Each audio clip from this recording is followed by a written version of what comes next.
Thank you for the introduction. Just as a disclaimer, a lot of what I will be saying is really showing that I'm a very good student of Eric and of Eric and Ann Ordell. So two Erics. So my education in Holland definitely did help, but when I came here in '86, I really felt like I had to learn everything over again. I felt like I really had to abandon most of what I had learned in Holland, and I had to adapt. This is our farm. One of the things that did not left very well in the going from the Mac to the PC is that let me see. This is actually the border of our farm right here. I'm sorry, over here, and it goes to about here. It's about 450 acres, and it was the southern part of that was in potatoes. And when we found it, we moved the farm in '99 from leased land to owned land. And this here was solid purslane. I couldn't even see the potato hills under the purslane, so we knew what we were in for. And most of the land was in corn or in potatoes, and you can see that we've converted a lot of that land back to grass, and there's only maybe 75 or 80 acres dedicated to vegetables, of which half of it, following the Eric and Ordell school, are actually in vegetables. This is an overview. You can see that even within the vegetables, there is grass between every 50 feet of vegetables. We call them harvest lanes to give access to our fields. So that actually eats up quite a bit of land as well, but provides again a habitat for ground beetles that happen to eat weed seeds. So nothing bad about that, but they give us access. So this is really what our farm looks like today.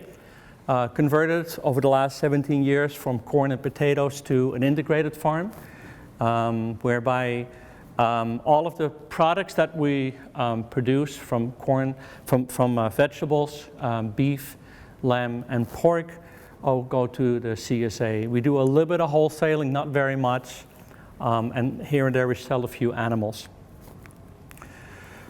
So most of what I'm actually going to share with you, I'm going to say pretty much the same thing, showing that I'm a very good student of what has already been said before, and maybe some of it will be the implementation. And I, encourage you to, if you have something to contribute, don't hesitate. So, what you already said earlier, there's weed seed predation and mortality.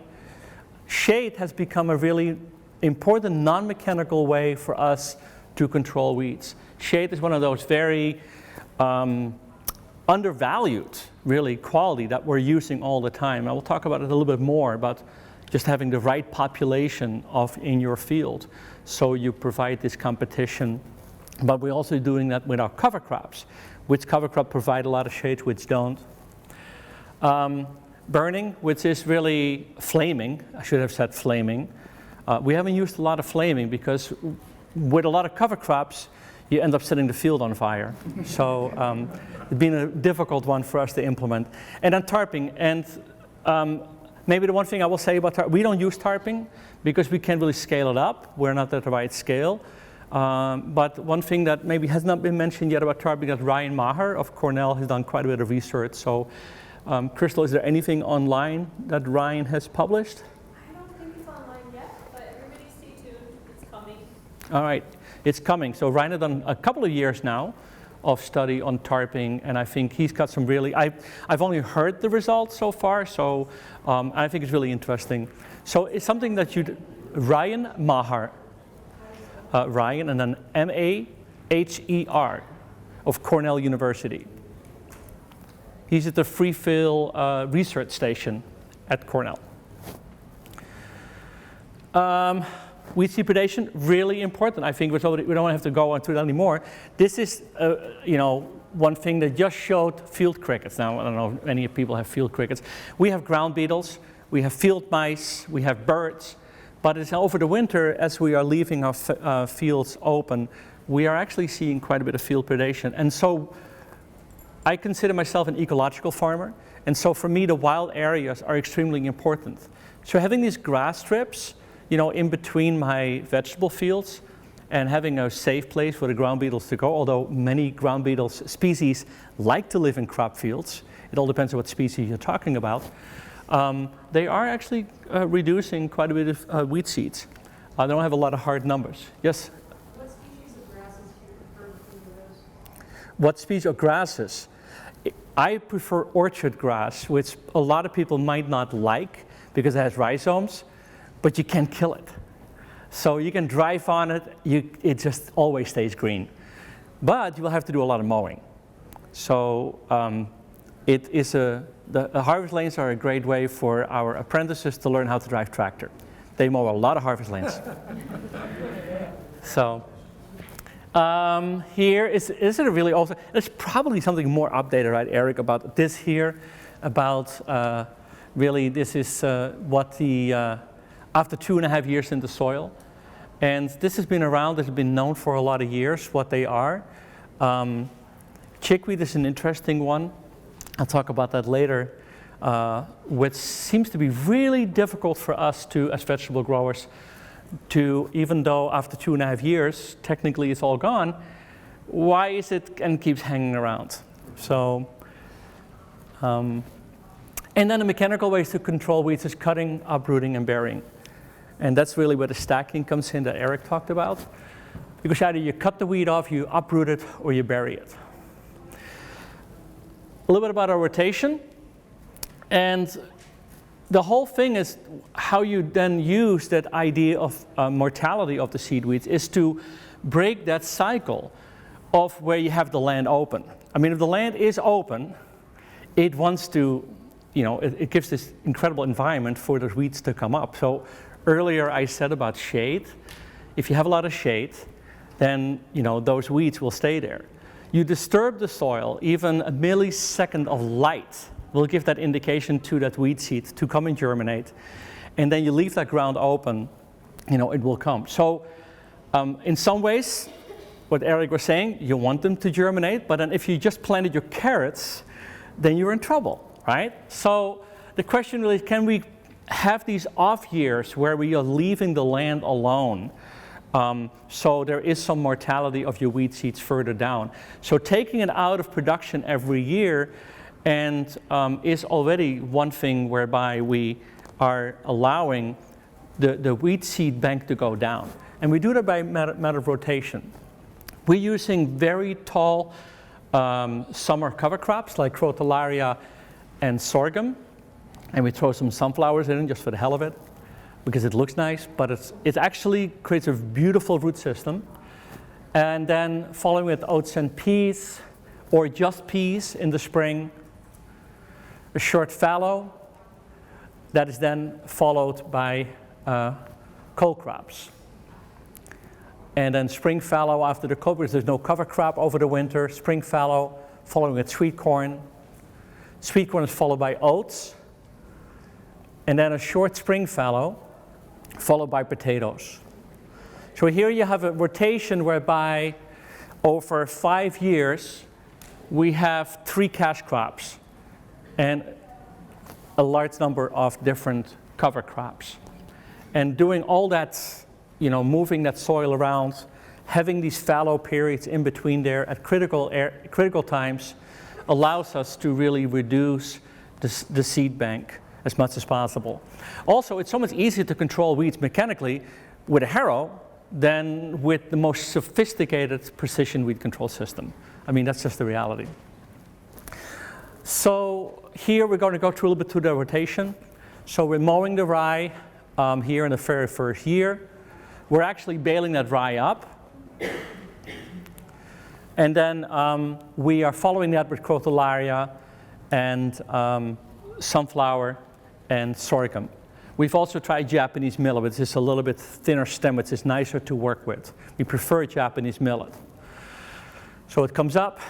Now here, there's not a weed in here because it just, you get this, it grows so fast. The Crotalaria does not. Now if you're in Maine, you might not want to grow Crotalaria. In New York, we can just work on that edge, but probably anything south from us. It's a tropical legume. It's hard to find a legume that actually competes well with sorghum. So initially, the sunflowers and the sorghum will dominate. And you can see here, it's just completely clean. And then when the sorghum starts dying down and the Japanese millet starts dying down, or it is actually starting to almost starts setting seed, in September, the Crotalaria really comes in full flower and fixes a lot of nitrogen. Now, we mow that after the first frost. So if you're really in the south, or where you don't have frost, you have to consider how you're going to get rid of it, because mowing something after the frost, when basically the frost takes the moisture out of your crop, is a lot easier than mowing it green. It will kill your mower. So think about that for a minute before you do that. This is for us after the winter. So there is no weeds in there. It was clean.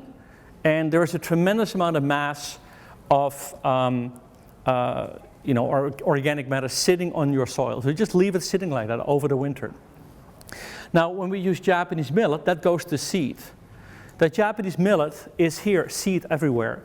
Now, this is one of the things I learned really early on from Eric, is that like this whole thing that you said it in your presentation as well, and I cannot repeat it enough, how important it is when you have weed seed on the ground, like winter squash, right? You always have weeds going to seed with winter squash. It looks ugly. Just mow it, leave it alone, let the seed predation happen over the winter. And the same thing with the Japanese millet. What we do here is like all the Japanese millet sits here. If we work that in, we're going to be fighting Japanese millet for a couple of years. But we're letting it sit here, and now we're going to go in there and we're planting peas. We're using the 40-10 field peas for that. And then underneath the 40-10 field peas, all the Japanese millet will germinate. And actually, it is so cold that the peas will compete.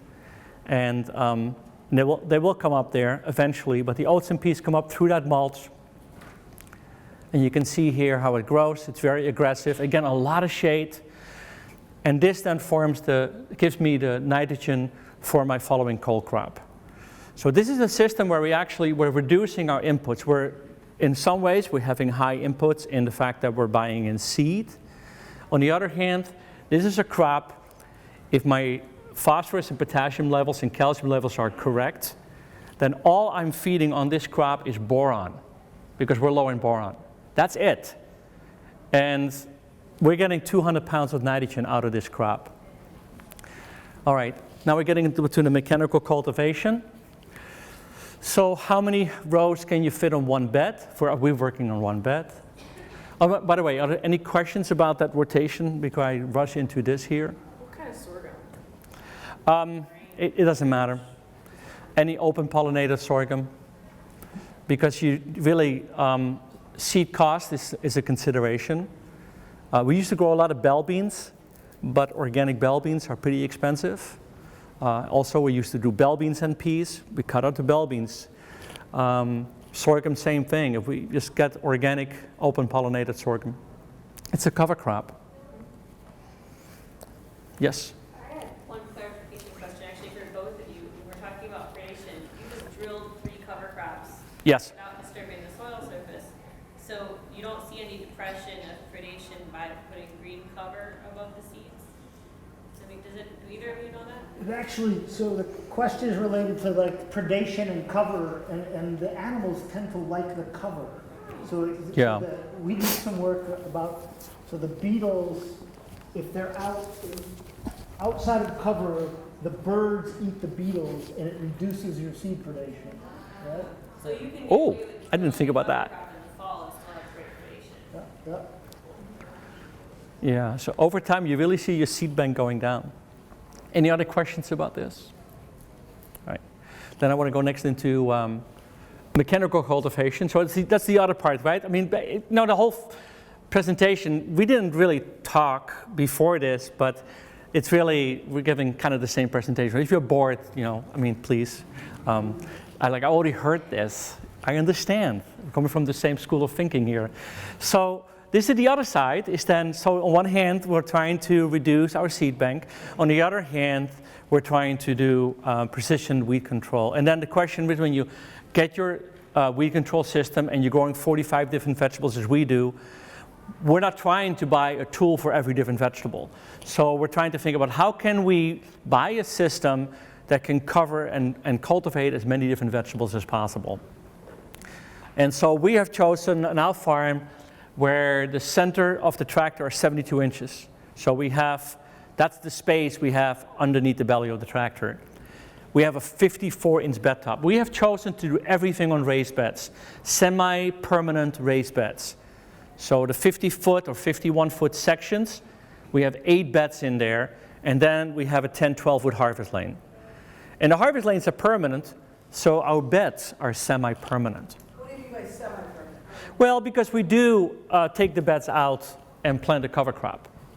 So if you would have a permanent bed system, this furrow would always be here.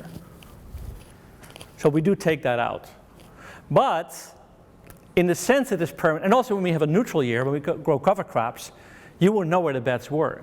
We have to lay these beds out again. So there's always going to be a couple of inches of, deviation between the years. But approximately, the tire tracks are always here. So we do 2 rows, 3 rows, or 5 rows. And most of the 1 row and some 2 row is, actually there's some 3 row in plastic too. The plastic culture I will talk about later is completely different with weed control compared to the open ground. And this is what it looks like for us. We used to have 9 rows at some point too when we did salad mix. We cut the 9 rows out. It's not much cultivation you do. This is a double disc bedder that we do right after the peas. So now you have to start thinking back. We mowed the peas down. They were about this tall. And now we're working them in. We chisel plowed, and then we lay out the beds, and we let it sit for a while. You need to incorporate these peas in order to make them break down. Let them sit, and then we start making a seed bed. One of the things about precision cultivation is that it will only work as good as your seed bed is. All right? If you don't have a very good seed bed, your precision cultivation is probably not going to work. I have these calls from people all the time, like, I want to buy the tools from Huck. And the first thing I want to know is to make sure is that how would they make their seed bed, because it might not work very well. So we made our own tools, and we make our seed bed, and it'll take a few passes. It is disturbance, of course, and then this is the final pass. The final pass is then made with another tool that I had to import from Holland, whereby you can actually set the depth of your seed bed. In order to get a jump on my weeds, I want to put my seed in firm ground. So what I do is, this is a front-mounted seed bed maker followed by a pen shaper. I allow my weeds to germinate by firming the ground. So I actually encourage germination before I plant. And then before I seed or plant, I go through this with this machine here. Depending on what I'm seeding, I might go 1 inch deep or 3/4 of an inch deep, or I might go 4 inches deep if I transplant stuff. And when I seed, I'm placing that seed right at as deep as I cultivate it. And then I want to leave it alone. I want the moisture from the soil to germinate that seed. And that's, for me, the key. Because if I now irrigate, then it is like a free-for-all. Like everything will germinate. I just want to give the advantage, really, to my vegetable seeds.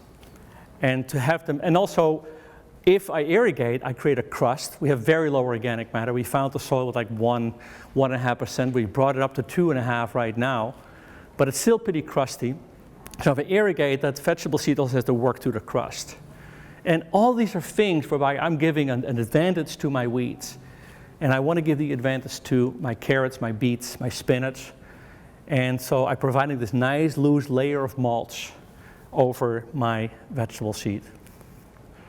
So this is what it looks like. All right. This is planted broccoli. So again, going back to this cutting, uprooting, and burying, some of the tools that we're using. Anybody ever heard about basket weeders? Everybody heard about basket weeders. They were invented in Michigan, and then now they're making them again. We actually were tired of the bending, and we made our own. This is like the Mad Max version. And then after the basket weeder goes through, we then use side knives. So here's a system whereby we're using the 5-row basket weeder, but if we have 3 rows here, we just put the side knife down and we'll take this part out.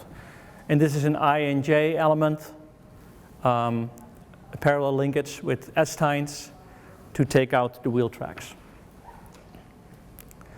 We also have the huck.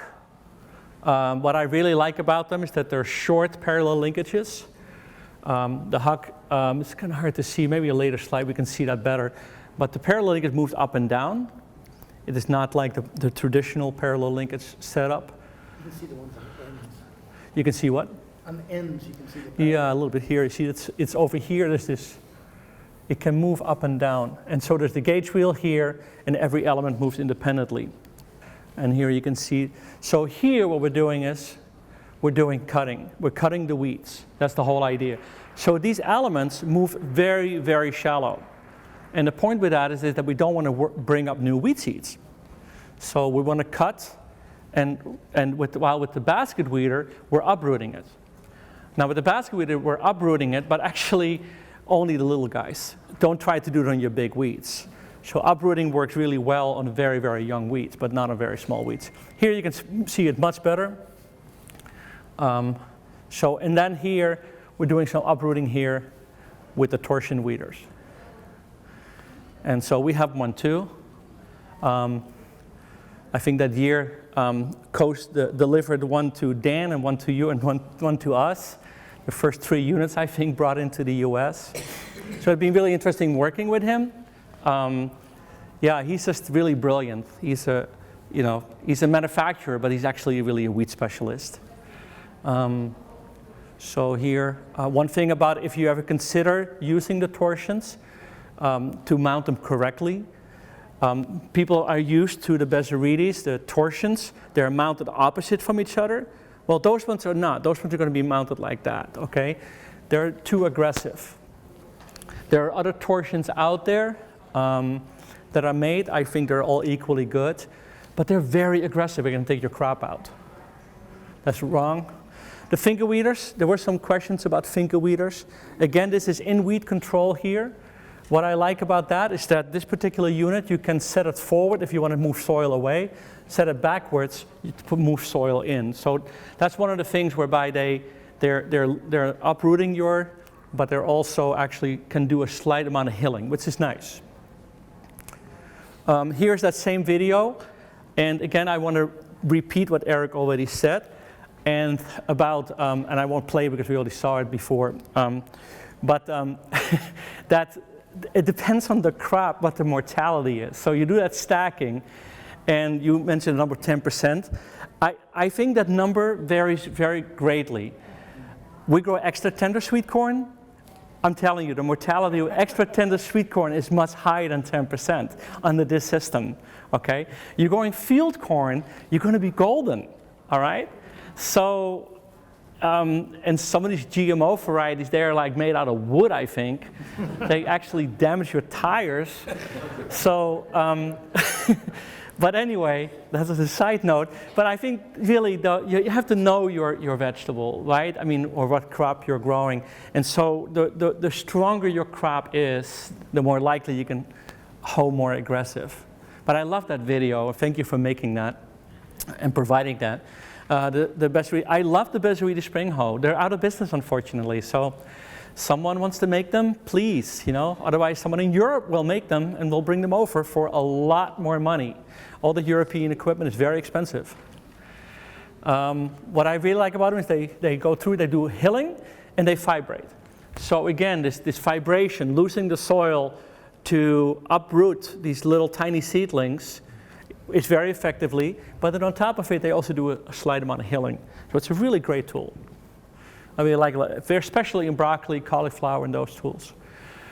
How much time do I have? Yeah, but I'm talking too much. Yeah, but then I do all the talking. So interject with questions, please. Burying with the, this is a ridger. We've really gone into a lot of ridging. We have some shallow soils. In order for us to grow good carrots, we had to build ridges. And, but then of course the problem is how do you control the weeds? Here it is with regular potatoes. And then so again, Coase has another tool for that, which is the Ridger. And it's something that has so many ways to adjust it that most novices, it drives them crazy.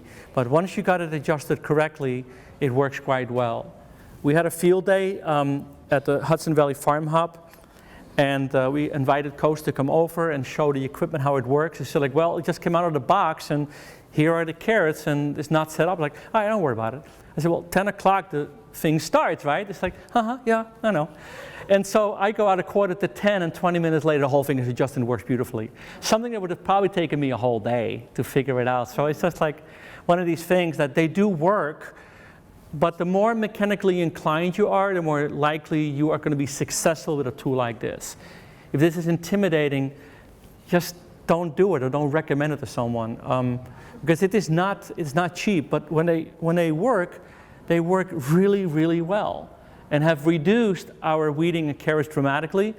And what we found on our soils is that we normally grew 3 rows of carrots on one bed.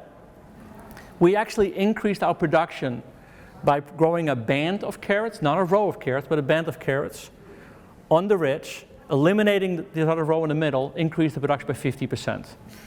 So, because they got longer. I mean, the only way to increase carrot production is by length, right? How did you seed that band? I have a Sfocia seeder, or a Caspardo would work as well, but I think you can use a planted unit with a spreader shoe. It's just a 2-inch spreader shoe on the planter.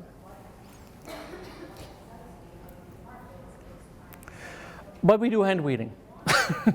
So I am not going to kid, and I really should have been humble enough to bring some pictures that what was the farmer's name that you showed? Mark. Mark. I could have showed some Mark pictures too, believe me. You know, things go wrong. Believe me, every year we have fields where we have weeds this tall. I am only going to show you the nice pictures, right? This is how it's all about. But so we do some hand weeding, and sometimes, because the weather is, for you out in the West, it's hard to imagine that we're constantly working with these narrow windows of opportunity between rain. And this is our big enemy, is that we can't get in the field. So you have all the fancy equipment sitting in your barn, and you can't go out. And so things go wrong. And so hand weeding is something that is, but crawling on your hands and knees is hard. So again, this is also coming from Holland. I just brought in those frames and the mattresses and built our own frame. And then, especially on the ridges, so people lie down. Downside is hydrostatic would be the best way to move this. Creeper gear, if you don't have too many weeds, it's fine with creeper, but you know, otherwise you go over it twice. You don't want to stop and go, or have someone ride the clutch. So they look very happy. Nice umbrellas. Yeah, cup holders, masseuse. A little bit of plastic culture, whole different thing. How you control weeds in plastic culture. We don't grow plastic, we don't put things in plastic because of weed control. Because there's the weeds, we tried everything. We tried Dutch white clover, we tried annual ryegrass, and we really ended up with straw. And we're really thinking, like Travis, to think about the weed barrier. We're doing actually trial 1 acre this year. Yep. You dropped it off. Yep. There you go. So we're going to try that because we are making 30 acres of straw this year. We still don't have enough. So, so we are using called a Hillside Cultivator in between the plastic to control the weeds. That's basically a Lilliston. Lillistons are, you know, they're around. They're very widely used. We're using straw here in garlic. Again, shade is being used here. Here we use a Teagle Tomahawk to mulch in between the plastic. So we're actually shredding the straw and then mulch in between. That has been the best way for us to control weeds and to also build soil while we're growing a crop. The other thing about the straw has been food safety. We never wash any of the crops that come out of the plastic culture. They basically go from the field into the box. There is no washing involved. The biggest enemy as far as food safety is concerned is water. Keep it away from water. So never having to wash has been really a great thing. And people just don't like mud on their cucumbers. So a little bit more there. And we actually do our onions. The reason why we do onions in plastic is really because of the drip. Yes, a question. What do you do when you mulch and the weeds come up still? How do you manage, like, if you mulch all that with hay and then you come back, a month later and you've got weeds growing in it? Okay. What's the best way to handle that? So the question is, what do you do when you mulch and a month later you come back and you have weeds? The first thing you do, we use rye straw, and we make sure that when we cut it, there is absolutely no rye seed in there.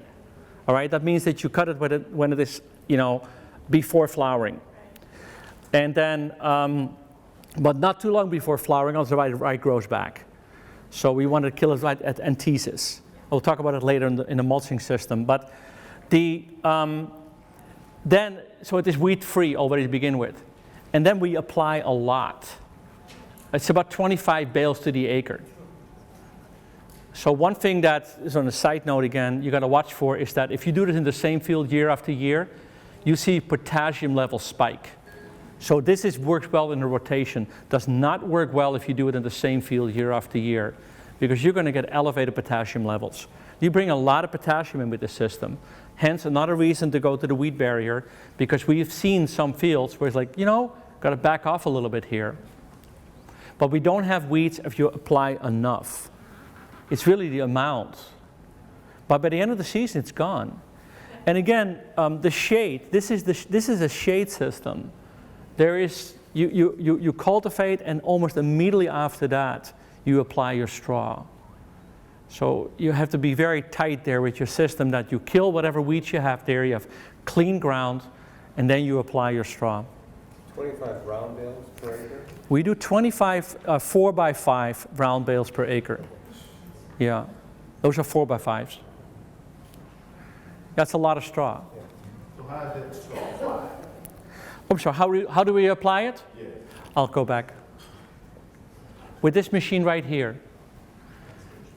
It's a Teagle Tomahawk. It's basically a bale shredder. It shreds the bale, and then it spits it out right over here. So we put it in with the skid steer, and then we shred it like that. Lastly, I want to quickly touch upon the fact that we are doing too much tillage, as you can see here. Harold Finesse would say, I am addicted to tillage, and I think he's correct. Tillage requires more tillage.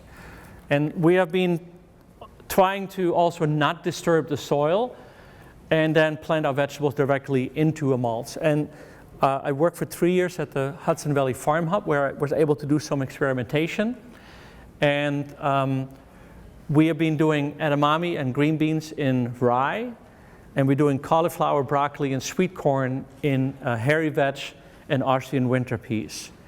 And the reason why we are using vetch is because we want the nitrogen. If you do it in straight rye, often it actually, it takes your nitrogen out of the soil, the rye, doesn't put it back, and then your broccoli and your corn and your cauliflower really suffer. So by planting vetch or Austrian winter peas, we hope to have the nitrogen available for the plants to grow. But the problem with that is that your weed control might not be as good. It's really in the biomass, you want about 4 tons of biomass to the acre in order to have good weed control.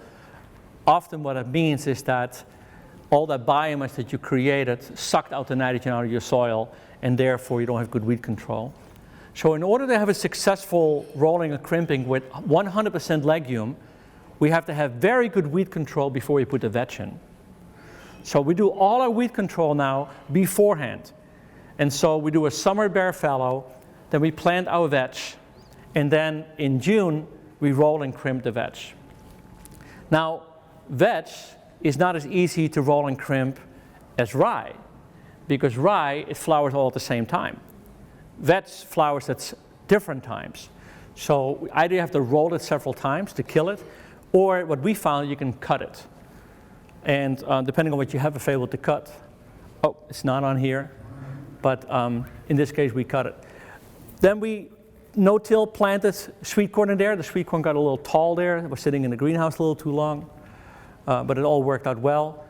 What was important really here, the ground is relatively soft. All you really need is a double disc opener in front of your transplanter, and then any transplanter will work.